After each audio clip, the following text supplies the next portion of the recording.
Hello guys, welcome back to our channel Rumi lifestyle blogs. তো guys, তোমরা কেমন আছো? আশা করি সবাই ভালোই আছো।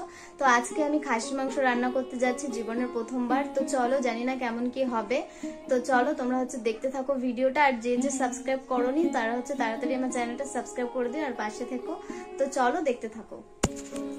তো দেখো, এখানটা মাংস বানানোর জন্য যেগুলো আর কি লাগে, তো সেগুলো এখানে নিয়েছিলাম। ছিল পেঁয়াজ, তারপরে আলু, দুটো রসুন, আর দিয়েছিলাম গোটা রসুন, আদা, জিরে, শুকনো লঙ্কা। তো দেখো, এটা নর্মাল সিম্পল ভাবে রান্নাটা হবে। তো দেখো, এখানে 500 গ্রাম মতো মাংস ছিল, তো সেটাকে ধুয়ে পরিষ্কার করে নিয়েছি। তো এখানটা দেখো কড়াইয়ের মধ্যে তেলটা গরম করতে দিয়েছি। এবার গরম তেলের মধ্যে এখানটায় দিয়ে দিব জয়পিস, আমি মানে আলু নিয়েছিলাম, তো সেই আলুগুলোকে ভেজে নিতে হবে প্রথমে। তো ভালোভাবে লাল লাল করে ভেজে নেওয়ার পরে এখানটায় দেখো যে মাংসটা ছিল মানে 500 গ্রাম মাংস, তো সেই 500 গ্রাম মাংসটার মধ্যে এখানটায় দিতে হবে হলো আলুগুলো, মানে 4-5টা আলু যে মানে ছিল, তো সেটা ভালোভাবে মেখে নেওয়ার পর মানে তো এটাকে ম্যারিনেট করে রেখে দিতে হবে। তো এখানটা দেখো আলু দিচ্ছিলো, আমি মাকে বললাম যে মেখে দিতে, কারণ লঙ্কা বাটা হয়তো আমার হাতটা জ্বলতেও পারে।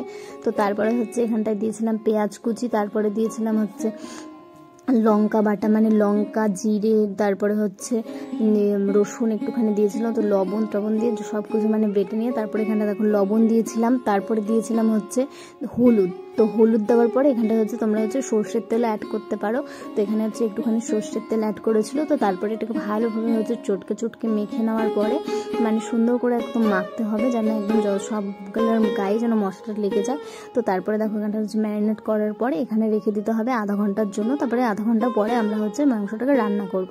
তো তারপরে দেখো আধা ঘন্টা হয়ে গেছে। তো তারপরে এখানটা ওই তেলের মধ্যে মাংসগুলো দিয়ে ভালোভাবে নাড়িয়ে এটাকে ভাজা করতে হবে। ভাজা করে নেওয়ার পরে এখানে নিজের থেকেই জল ছেড়ে দেবে।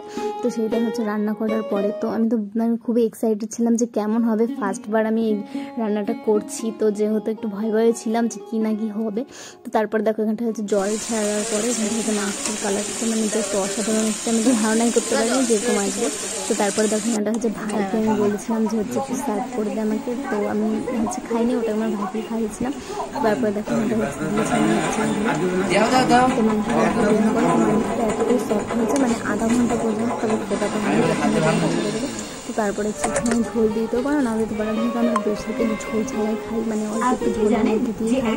তো তারপরে দেখো মানে মাংসটা তো খুবই ভালো হয়েছিল, টেস্ট আমি ধারণাই করতে পারিনি যে এত সুন্দরই হবে। তো তোমাদের ভিডিওটা কিন্তু একদম লাস্ট অব্দি দেখলে তো অবশ্যই সাবস্ক্রাইব, চ্যানেলটা একদম মানে লাইক, কমেন্ট, শেয়ার একদম ভরিয়ে দিও। অনেক অনেক অনেক অনেক ভালোবাসা তোমাদেরকে। তো দেখা হচ্ছে নেক্সট কোনো ব্লগে। তো ততক্ষণের জন্য ভালো থেকো, বাই।